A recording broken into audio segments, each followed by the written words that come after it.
का क्या है? अमृत दिवस है। परिचय इनका पूर्व लीला में, कृष्ण लीला में श्री राधिका जी श्री कृष्ण चैतन्य प्रभु नित्यानंद श्री अद्वैत गदाधर श्रीवासादि गौर भक्तवृंद। हाथ झुकाइए पहले, हाथ झुकाइए, हाथ झुकाइए पहले। और वो आसन स्पर्श कर रहा है उसको पीछे।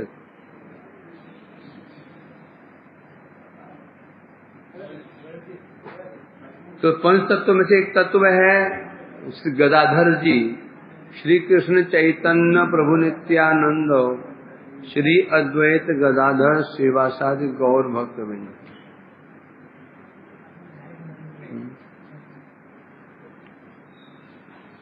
ये स्वयं साक्षात श्री राधिका जी। ये सुबह से तुमने घिसा पे, अब घिसा सब ठीक, सब में ठीक। तो वही श्री राधिका जी कृष्ण लीला महाप्रभु लीला में स्वयं गदाधर जी के रूप आप प्रकट हुई हैं। राधा भाव द्वितीय शुभलिंग नौमी के स्वरूपम। राधा भाव द्वितीय शुभलिंग महाप्रभु कैसे हैं? राधा भाव द्वितीय शुभलितम नौमी कृष्ण स्वरूपम। कृष्ण ही राधा जी के भाव और कांति को लेकर के प्रकाशित हुए। एक तो दो रूप में राधिका जी आई हैं, एक तो स्वयं कृष्ण के उनके भावों को लेकर के आई हैं, दूसरा स्वयं राधा लिंगित विग्रह स्वयं राधा जी ने आलिंगन कर रखा उनको, और एक रूप में साक्षात मूर्ति रूप में आई है, प्रत्यक्ष रूप में आई है। उनको आलिंगन क्यों कर रखा है? जब भाव का आस्वादन करना, आस्वादन भाव से होता है, फिर अंग कांति की जरूरत क्या पड़ी हुई है? राधिका जानती थी कि कृष्ण मेरे भावों को सहन नहीं कर पाएंगे। क्या मेरे भावों को धारण, भाव तो ग्रहण हृदय तो धारण कर लिया, जो मेरे जो विप्रण भाव है उसको धारण नहीं कर पाएंगे। वो भाव तो मेरे हैं, धारण कैसे कर लेंगे?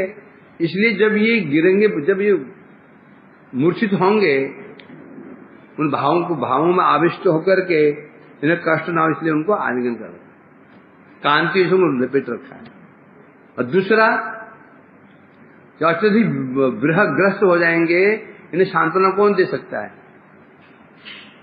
उसमें मैं सांत्वना दूंगी। इसलिए देखा जाता है जब महाप्रभु भावाविष्ट हो जाते थे नवद्वीप में, गदाधर पंडित उनको शांत करते।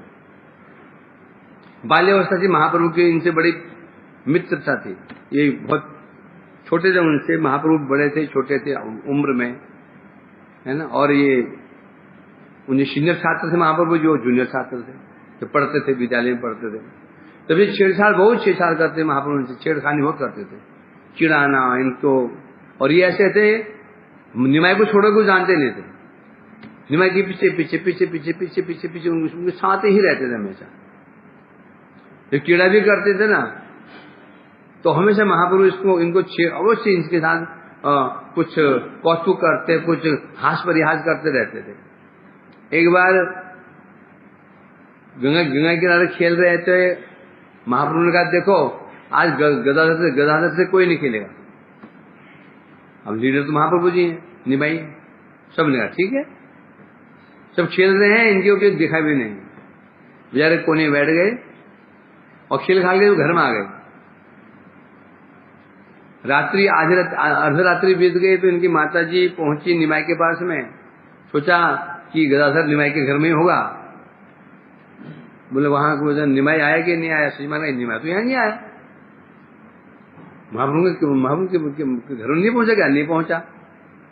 गया कहां पे? तब उन्हें याद आया, अच्छा अवश्य ही वो यमुना के तट, उस गंगा के तट बैठ करके रो रहा होगा अंधकार में। वहां गए, सब लोग देखा कि अंधकार में रोने की आवाज आ रही है, सुबह के रो रहे हैं। तो वहां पहुंचे, देखा गदाधर बैठे हुए घुटने में सिर दे करके रो रहे हैं। महाप्रभु जी गए, उनको सांत्वना दी, गले से लगाया, उनको अपने घर में ले आए, अपने घर में सुलाया उनको। इनका बाल्यावस्था, इनका आपस में एक खतरबड़ी चलती रहती थी। जब महाप्रभु जी वहां से लौट करके आए, विवाह के पश्चात गया गए, वहां से दीक्षा ग्रहण की।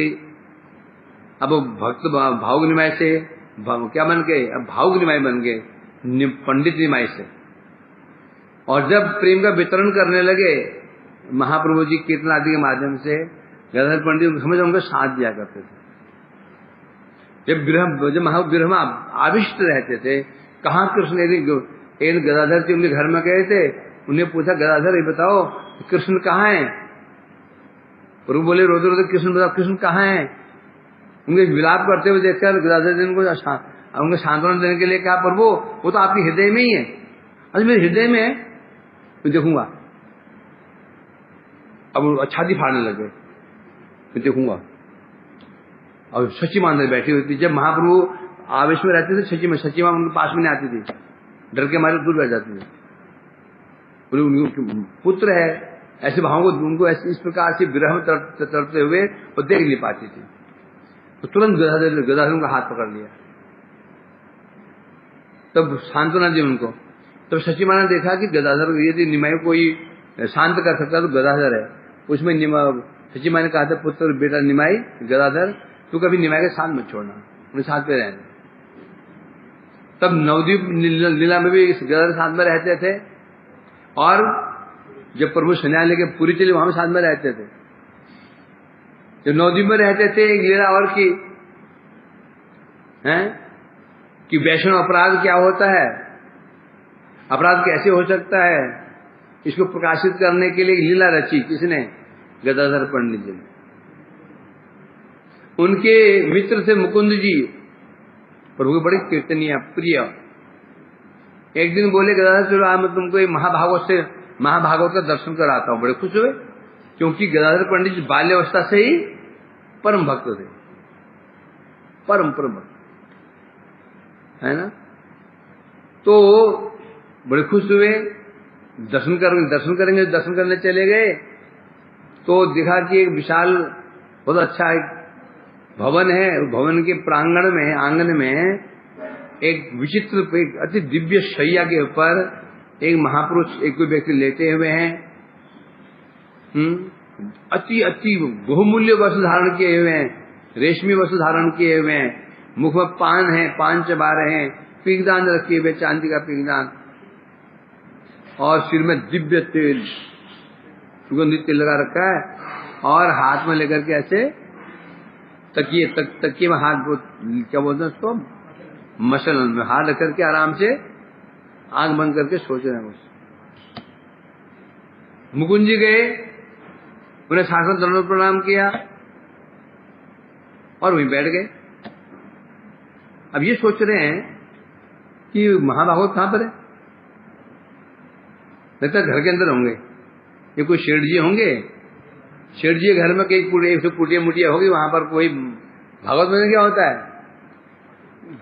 कपड़े घुटन कपड़े होंगे, फटे हुए कपड़े होंगे, गंदे मंदे कपड़े होंगे, और वो दुबले पतले होंगे। ये महाभागवत इसको कहते हैं। तो सोच रहे हैं, वो तो उठ नहीं रहे, वहां बैठे गए हैं। बार बार कभी उस व्यक्ति, वो व्यक्ति कौन थे? पुंडरीक विद्यानिधि, जिनकी महिमा स्वयं, जब महाप्रभु जी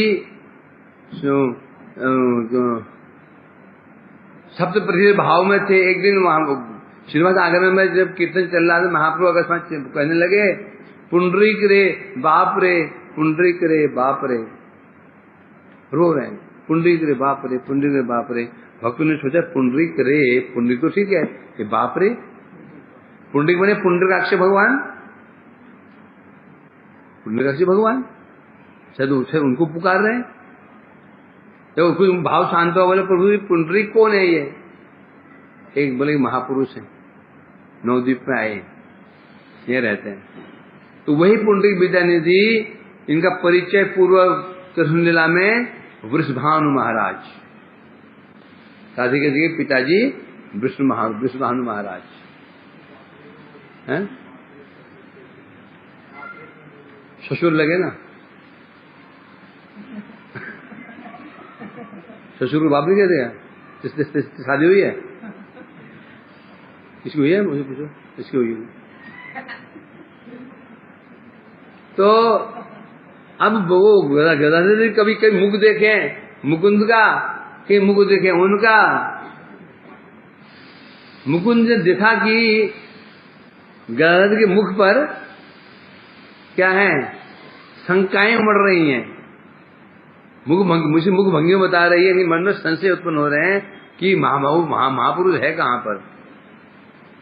तो उन्होंने एक श्लोक पढ़ा, क्या? अहो बकियम स्तन कालकूटम जिंघासया अपायद साध्वी लेभे गति धातु कुतो अन्य कमो दयालु शरणम प्रजेम। ये श्लोक सुनना था। पुंडरिक, वो जो महापुरुष पुंडरिक विद्यानिधि थे, वो उछल के नीचे गिरे और जमीन में लुढ़ खाते हुए कृष्ण हा कृष्ण करते हुए सिर पटक रहे हैं, पैर पटक रहे हैं। ऐसी लात पड़ी, वो सैया एक तरफ गिरी, कपड़े वस्त्र उनके वस्त्र अस्त व्यस्त हो गए। वो जो जो, जो, जो केस समरे हुए केस थे वो बिखर गए। कहाँ तकिया गया, कहाँ पिंगदान गया, जमीन लुट खाते हुए बच्चों की भांति हाथ पर पड़ गए, पैर पर। छोटे बच्चा ना, जब उसे कुछ जरूरत होती है ना, जब माँ के लिए रोता है बच्चा, कैसे रोता है?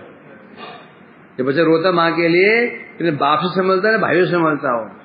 गोदी में नहीं आता, गोदी में हाथ पर छोड़ देता है। मुझे बच्चे ने भारी हो जाता है तो 10 किलो का होता है, 20 किलो बन जाता है, उठा नहीं पाते हैं। रोना पीटना, सिर पटक के रोना। वही विरह में ऐसे तड़पने लगे। वो पुण्य विद्यानिधि ये सुनिए देख करके, क्योंकि गदाधर पंडित बचपन से वैष्णव हैं और साधु संग करते आए हैं। यदि स्वरूपतः वो राधा जी हैं। जब इस लीला में भी बाल्यावस्था से वो साधु संग करते हैं, तो साधु संग में महिमा समझते हैं, सात्विक भाव समझते हैं। आप समझते हो? समझते हो? आप सुनते आ रहे सात्विक भावों को, आप भी समझते हो, तो आप समझते हो, नहीं समझेंगे? रोना क्या है, रो क्यों रहे? वो भाव समझ गए। उनकी मन पैरों जमीन खिसक गई। अरे क्यों? अपराध बन गया। ये महापुरुष को मैंने सामान्य क्या मान लिया, तो विषय कोई विषय मान लिया। क्या भोगी विषय? क्या विषय भोगी? देखो तो सैया देखो, सैया देखो। अरे मुकुंद जी गए हैं, वैष्णव गए हैं, मुकुंद जी त्यागी वैष्णव हैं और गृहस्थ वैष्णव, बैठ ही जाते, कम से कम बैठ ही जाते। और वैसे आंख बंद किए सोचे जा रहे हैं, आंख बंद किए सोचे जा रहे हैं। इतनी आदत तो होना चाहिए ना। हम ब्रह्मचारी हैं, तो गृहस्थ आदमी है, ठीक है, धनवान है, ठीक है, हमसे पहले से मंत्र जप रहा है, परंतु हम तो त्यागी है ना। कि हमें प्रभु जी कैसे हैं तो बोल देता, कम से कम प्रणाम ना भी करे। होता नहीं होता ऐसा? होता नहीं होता है? हम बताइए, ये गृहस्थ व्यक्ति हमसे कई हम 20 साल हम सीनियर है, तो भी मन में क्या भाव रहा है? हम ब्रह्मचारी हैं, हम ब्रह्मचारी हैं। क्या ब्रह्मचारी? अच्छा, हाँ वैसे ब्रह्मचारी है, मतलब क्यों? निर्विशेष है। क्या लक्षण है? कोई आसक्ति कोई निर्विकार। ब्रह्म कैसा है? कोई विकार नहीं। बस अपना काम बनता, बाहर में जन्मता। यही ब्रह्मवादी है। समझे क्या? नहीं, हमारी स्थिति यही है। तो समझ गए ये तो अपराध हो गया, तो महावैष्णव है। और वहां से भी थोड़े लज्जित हुए, भयभीत हो गए, वहां से प्रणाम कर वापस आ गए। प्रभु ने पूछा, क्यों गदाधर, वैष्णव दर्शन हुआ? तो उन चरण बोले, प्रभु मेरा अपराध हो गया, मैं उनको पहचान नहीं पाया, मैं विषय भोगी व्यक्ति मान लिया उनको। अब अपराध हो गया। अब यदि आप कृपा करो तो मुझसे दीक्षा ग्रहण कर लूं, मंत्र ले लूं। जब मंत्र ले लूंगा तो मेरे मैं शिष्य बन जाऊंगा, तो फिर मेरा अपराध ग्रहण करेंगे नहीं, कि गुरु शिष्य का अपराध ग्रहण नहीं करता। और बड़े प्रश्न हो जाओ, ठीक है, फिर एक शुद्ध दिन देख एकादशी देख करके उन्होंने उनसे मंत्र ले लिया। तब से गदाधर पंडित जी पंडित विद्यानंद जी के शिष्य बन गए। मैंने पिता ने पुत्री को ही मंत्र दे दिया, पिता पुत्री का बन गए गुरु शिष्य। इस प्रकार से गदाधर पंडित जी महाप्रभु लीला में उनके सहयोग करते थे बराबर। जब सन्यास लेने का दिन आया, सन्यास लेकर के जब महाप्रभु पुरी पहुंच गए, ये भी पुरी पहुंच गए उनके साथ साथ में, साथ में नहीं बाद में गए थे, साथ में 5 लोग गए थे, उनमें गदाधर का नाम नहीं था। बाद में गदाधर जी गए, महाप्रभु जानते थे इनको, ये मेरे बिना रह नहीं सकता, तो इनको रहने के लिए व्यवस्था अपने घर कुछ पास में ही, जहां क्या बोलते उसको, वो एक टोटा, एक बगीचा था, उस बगीचे में इनको रहने का यमेश्वर नाम है, यमेश्वर टोटा, यमेश्वर टोटा, यमेश्वर जी का बगीचा था। टोटा मने बगीचा, बाग, उसमें यमेश्वर में यमेश्वर शिव जी हैं, वहां उनको रहने को थे, तो वहां रहे ना, वहां रहा करते थे। अब ये बड़े चतुर थे। जब महाप्रभु जी संन्यास लेकर के दक्षिण देश चले गए, वहां से वापस आए, उन्होंने ये कहा कि अब मैं वृंदावन जाऊंगा। ये समझ गए प्रभु वृंदावन जाने वाले। इन्होंने सोचा कि हर साल होता क्या था, जो 9 दिवस में भक्ति जाते थे ना, उनको महाप्रभु जी वापस जाओ वापस जाओ वापस जाओ। जो साथ में आए थे उनको नहीं भेजा, जो दर्शन करने आते थे साल में एक बार 4 महीने के लिए, उनको वापस भेज देते थे। इन्हें चिंता लगे कहीं मेरे को वापस ना भेजे। इन्होंने पहले ही घोषणा कर दी, मेरे क्षेत्र संन्यास ले लिया चतुराई से। चतुराई भी महंगी बढ़ जाती है। सोचा कि ले लूंगा तो फिर मेरे को हम प्रभु के पास में रहने का अवसर मिल जाएगा। उन्हें ये पता नहीं प्रभु कभी वृंदावन जा सकते हैं। फिर प्रभु दक्षिण भारत के वहां वापस आए, वहां से और इच्छा हुई मैं वृंदावन जाऊंगा दर्शन करने के लिए। जब वृंदावन जाने लगे, अभी पीछे हो लिए। प्रभु ने कहा तू क्षेत्र संन्यास लिया है, कैसे हो सकता है? बोले चूल्हे में जाए, क्षेत्र संन्यास चूल्हे में जाए। मुझे कोई बोला क्षेत्र संन्यास से, मुझे आपने तो प्रभु ने कहा देखो मेरे कारण तुम धर्म को त्यागोगे तो क्या होगा, दोषी बन जाओगे। नहीं माने, अंत में क्या बोले, ये तुम मुझे प्रेम करते हो तो मेरी इच्छा है तुम बन जाओ। तुम कुछ हाल लेकर क्यों नहीं गए? आस्वादन नहीं कर पाते महाप्रभु, जो आस्वादन करने के लिए आदर नहीं कर पाते, इसलिए उनको वहीं रोक दिया। उनको अपने शपथ देकर रोक दिया, और रोक करके महाप्रभु वापस आ गए और मूर्छित होकर के वहीं गिर पड़े। बाद में भक्त उठा करके लाए इनको। जब महाप्रभु वापस आए वहां से, रहते थे ये टोटा में रहते थे प्रभु, वहां पर रहते थे। महाप्रभु जब जाते थे उधर, उनके लिए रसोई बनाते थे, इमली के पत्तों की चटनी आदि बनाते थे, बहुत अच्छी रसोई बनाते थे। तभी नित्यानंद पहुंच जाते थे। यदि नित्यानंद को निमंत्रण दिया था उन्होंने, तो महाप्रभु स्वयं पहुंच गए। अकेले निमंत्रण दे, मेरे को निमंत्रण नहीं दिया, तो दोनों को भोजन कराया। इस प्रकार से वहां रहते थे गदाधर पंडित जी। अब जब लीला का समापन अवस्था आई, एक दिन विरहग्रस्त होकर के महाप्रभु बैठे थे, भाव आवश्यक बैठे समुद्र के तट पर, और विरहग्रस्त होकर बैठे थे जमीन पर, है ना। घुटने के अब ठोडी रखी हुई थी। स्त्री बैठते ना, स्त्री विरह में कैसे बैठते, शोक में नीचे बैठ करके एक घुटना मोड़ करके, एक घुटना नीचे रख करके, ऐसे ठोडी रख करके ऐसे पूरे रहती है। और जरा करते ना जमीन को पूरे रहते, नीचे देख करके ऐसे ऐसे, और जमीन को पूरे रहे थे नाखून से, वो बालू को पूरे इनके नाखून में कुछ लगा। भक्त देख रहे थे उधर, कुछ चमका, तो खुदाई की, तो वहां से एक सुंदर विग्रह निकले, जो कहते हैं गोपीनाथ। प्रभु ने गोपीनाथ को प्रकाशित किया और गदाधर जी को सेवा सौंप दी। गदाधर तुम इनकी सेवा करोगे, और उनको पधरा दिया। उसी टोटा बगीचे में नाम पड़ गया टोटा गोपीनाथ। अब वहां गदाधर पंडित उनकी सेवा करते थे, मध्य मध्य महाप्रभु जाकर उनकी वहां जाते थे, महाप्रभु के भोजन कराते, प्रसाद अर्पण करते थे, पकवान बनाया करते थे। अब जब महाप्रभु चले गए, अब गदाधर पंडित जी भाव में प्रेम में विफल हो गए हैं, विरह में उन्मत्त हो जाते थे। जब पूजा के साथ ठाकुर जी पूजा करते थे तो पूजा करते ही उनको महाप्रभु का स्मरण होता, कि स्मरण हो जाता, क्योंकि विग्रह दिया कौन था? महाप्रभु। भाव विफल हो जाते, खड़े नहीं हो पाते। अब जब पूजा नहीं, पहले पूजा करता है, फिर उनको माला अर्पण करता है, अब उठ ही नहीं पाते, रोते रहते। तो गोपीनाथ जी को दया आ गई और नीचे बैठ गए, पाछे मार करके नीचे बैठ गए। एक बार उनको माला पहना दी, और तो गोपीनाथ जी तब से बैठे ही हैं,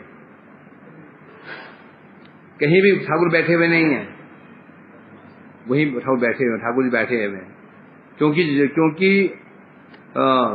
कारण क्या था? गदाधर जी बहुत बूढ़े हो गए थे, बुढ़े हो गए तो उठ नहीं पाते थे, बूढ़े हो गए थे, कांपते शरीर, कांपते से गिरना पड़ना नहीं। तो गदाधर की आयु कितनी होगी? 46, 47, 45 ये हुई, उससे ऊपर तो होगी नहीं। उसमें आदमी इतना असमर्थ नहीं होता कि खड़े हो गए। हाँ, कि लकवा मर जाए तो अलग बात है, उनको रोग भी नहीं था, स्वस्थ थे, और प्रेम में विभोर होने के कारण नहीं हो पाते थे। इसलिए इस प्रकार से ठाकुर जी उनके लिए बैठ गए, और फिर कुछ समय के बाद ही वो भी प्रभु के साथ में नितिल में प्रवेश कर गए। कब के वहां वर्णन नहीं। इस प्रकार से एक गदाधर जी की महिमा, गदाधर पंडित जी की जय हो। सुदेव जी भागवत सुन रहे हैं, उसमें सुन लेना। ये सुदेव जी बोलने खड़े, उसे तुम ही जानता हो, ये उसे जानता, मैं नहीं जानता। आते हमारा श्रीमद श्री बृहद भागवतमृतम हमारे से रह जाएगा। तो हम कल कहाँ